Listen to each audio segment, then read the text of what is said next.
Hello અને નમસ્કાર મિત્રો, કેમ છો બધા? મજામાં ને? મિત્રો હું મહેતા ફરી એકવાર સ્વાગત કરું છું તમારું તમારી પોતાની ચેનલ પર.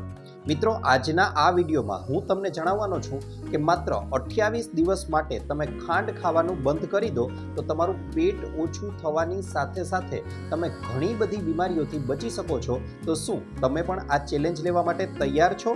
મિત્રો, હું તમને લોકોને માત્ર 28 દિવસ માટે ખાંડ ખાવાનું બંધ કરવાનું કહું છું, કારણ કે તેનાથી કોઈ જ પ્રકારનું નુકસાન તો નથી જ થતું, પણ તેનાથી નાની મોટી બીમારીઓ માત્ર દૂર નહીં થાય, પરંતુ 28 દિવસ પછી તમારા શરીરની સંપૂર્ણપણે કાયાપલટ થઈ જશે. તો ચાલો આગળ વાત કરીએ. તો પહેલો તો પ્રશ્ન એવો થાય કે આપણે લોકોએ આવું શા માટે કરવું જોઈએ. ઉપરાંત વાત કરવા જાઉં તો તેનાથી શું ખરેખર આપણને લોકોને ફાયદો થાય છે, આ ઉપરાંત કઈ રીતે કરવું, તે તમામ પ્રશ્નોના જવાબ આજના આ વિડીયોમાં હું તમારા માટે લઈને આવ્યો છું. તો ચાલો સીધો જ શરૂ કરીએ આપણે લોકો આજનો વિડીયો. મિત્રો, મારો પ્રયત્ન અહીં સંપૂર્ણપણે એવો રહેશે કે આજનો વિડીયો છે તે સરળ, અસરકારક અને ખૂબ જ વ્યવહારુ રીતે તમને સમજૂતી આ વિડીયોમાં હું આપી શકું.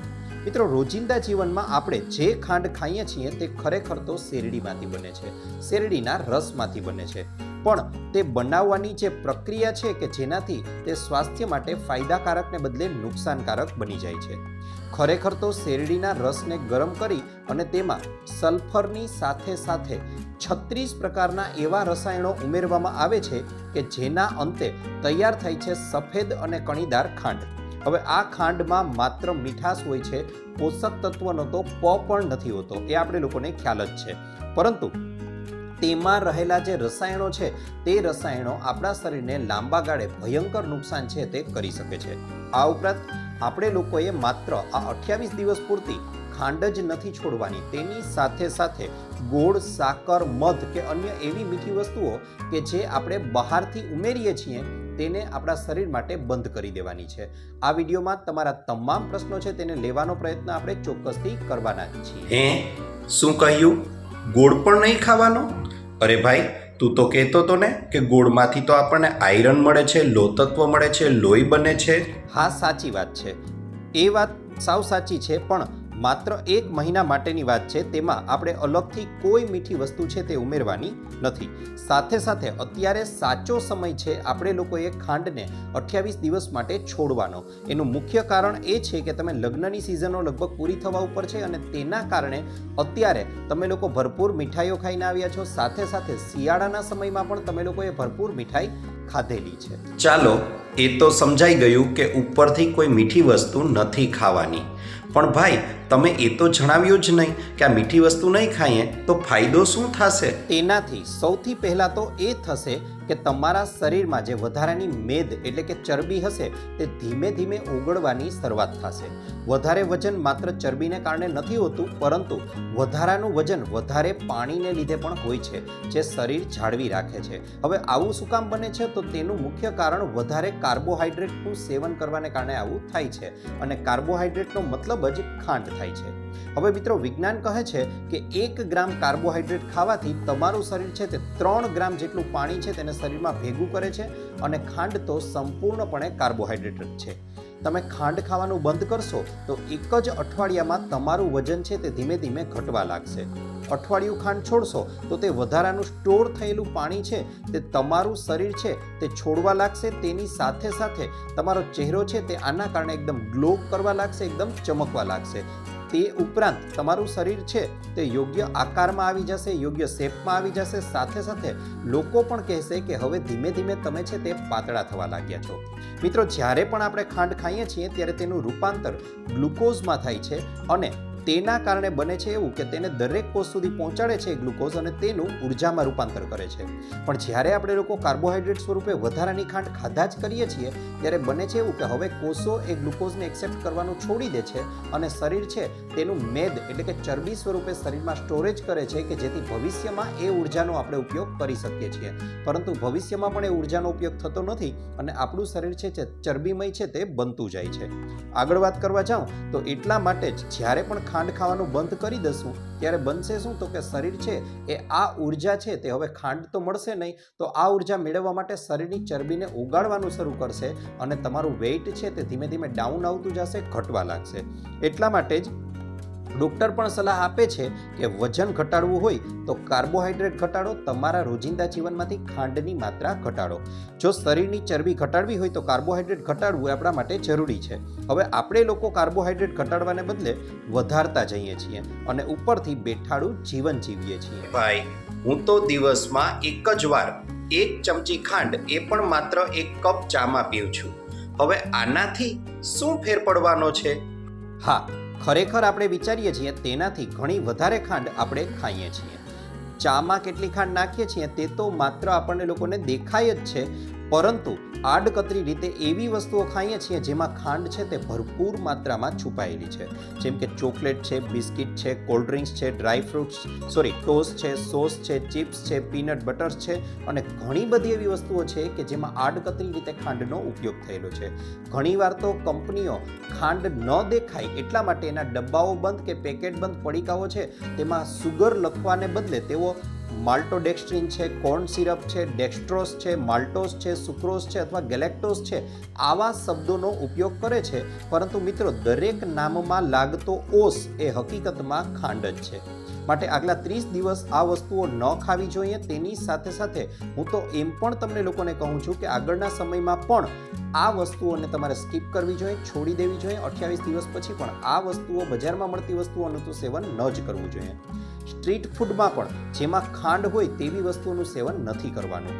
સાથે સાથે ખાંડને ખોરાકમાંથી ઘટાડશો તો આપમેળે લાંબા સમય સુધી ભૂખ નહીં લાગે, કારણ કે ખાંડવાળી વસ્તુઓ ખાવાથી શરીરમાં જમ્યા પછીની સુગર છે તે ખૂબ ઝડપથી વધી જાય છે અને વધવાની સાથે સાથે ઝડપથી ઘટે પણ છે અને ઘટવાની સાથે જ તમારા શરીરમાં તરત જ ભૂખ લાગે છે. હવે ખાંડ વિનાનો ખોરાક ખાશો એટલે તમારા શરીરમાં સુગરનું લેવલ એટલું ઝડપથી વધશે પણ નહીં અને ઘટશે પણ નહીં. માટે લાંબો સમય સુધી તમારું પેટ છે તે ભરેલું હશે એવી તમે ફિલિંગ પણ અનુભવી શકો છો. અરે ભાઈ, 30 દિવસ પછી તો પાછી અમે લોકો ખાંડ ખાવાના જ છીએ, તો હવે પાછું શરીર નહીં વધવા લાગે? આ વિશે તમારું શું કહેવાનું થાય છે? નહીં થાય. એટલા માટે તો અહીં 28 દિવસની વાત કરેલી છે. તેના ફાયદાઓને તે વધારે રસપ્રદ બનાવે છે. કઈ રીતે જણાવી દઉં. એકવાર 28 દિવસ ખાંડ નહીં ખાવ તો પછી તમને ખાંડ કે ખાંડવાળી વસ્તુઓ ખાવાની ઈચ્છા જ નહીં થાય. એનું ક્રેવિંગ્સ જ તમને ઓછું થઈ જશે. સાથે સાથે આનાથી કોઈ જ પ્રકારના ડાયટ વિના જ તમે તમારી ફાંદ છે, તમારું પેટની ચરબી છે તેને ખૂબ જ સરળતાથી ઘટાડી શકો. અરે ભાઈ, મારે તો મારું વજન છે તેને ઘટાડવું નથી, પરંતુ મારે તો મારું વજન વધારવું છે. તો હું શા માટે આ સુગર ચેલેન્જને લેવાનો પ્રયત્ન કરું? વજન વધારવું હોય ને તો પણ તમારે લોકોએ ખાંડનો આશરો તો ન જ લેવો જોઈએ, કારણ કે ખાંડના આશરાથી જે વજન વધશે ને એ એક અનહેલ્ધી ફેટ હશે જે તમારા શરીરને આગળ જતા નુકસાન જ કરવાનું છે. 28 દિવસ ખાંડ છોડવાથી માત્ર વજન જ નહીં ઘટે, પરંતુ તેનાથી અન્ય ઘણા બધા જબરજસ્ત ફાયદાઓ છે તે આપણા શરીરને થવાના છે. તેની સાથે સાથે વાત કરવા જાઉં તો ડાયાબિટીસનું જોખમ છે તેને પણ તે ઘટાડી દેશે. તમને જાણીને નવાઈ લાગશે કે ભારતમાં 10 કરોડથી વધારે લોકો છે તે ડાયાબિટીસના પેશન્ટ છે અને તેની સાથે સાથે મિત્રો આગળ વાત કરવા જાઉં તો 14 કરોડ લોકો એવા છે કે જે લોકો લગભગ પ્રી ડાયાબિટીક પેશન્ટ તરીકે છે અત્યારે, કે જેમને ડાયાબિટીસ થવાની શક્યતાઓ ખૂબ જ વધારે છે. આગળ વાત કરવા જાઉં તો માત્ર 28 દિવસ તમે લોકો ખાંડ છોડી દેશો ને તો તેનાથી પણ તમારે લોકોને ઘણા ફાયદાઓ થશે. જેમ કે ખાંડ છોડવાથી તમારા ચહેરાની સુંદરતા વધશે. અમુક સંશોધનો એવું પણ દર્શાવે છે કે ખાંડ ખાવાથી ચહેરા પર વહેલી છે તે ઉંમર દેખાવા લાગે છે, એટલે કે તમારી એજ છે તેનાથી તમે લોકો 5 કે 10 વર્ષ વધારે ઘરડા લાગવા લાગો છો. તેની સાથે સાથે જો ખાંડ તમે ઓછી કરી દેશો તો તમારી ત્વચા છે તે ધીમે ધીમે યંગ થવા લાગશે, તેના પરની કરચલીઓ ઓછી થવા લાગશે અને તેના પરિણામે તમે લાંબા સમય સુધી યુવાન પણ દેખાઈ શકો છો. તેની સાથે સાથે 2021માં થયેલા સંશોધનો એવું પણ સૂચવે છે કે નોન આલ્કોહોલિક ફેટી લીવરના જે પેશન્ટ હતા તેમને લો સુગર ડાયટ પ્લાન, એટલે કે ઓછી ખાંડવાળો ખોરાક છે તે થોડા દિવસો સુધી આપવામાં આવ્યો તો તેનાથી જોવામાં આવ્યું કે 2 મહિનાની અંદર જ તેમનું જે લીવર હતું તે 10.5% એટલે કે 10.5% જેટલું ફરીથી સાજું થઈ ગયું છે, ફરીથી કમ્પ્લીટ થઈ ગયું છે. તો તે આપણા લીવર માટે પણ ફાયદાકારક છે. વિચારો, તમે 28 દિવસ ખાંડ નહીં ખાઓ તો તમારા શરીરમાં લીવરને કેટલો ફાયદો થશે.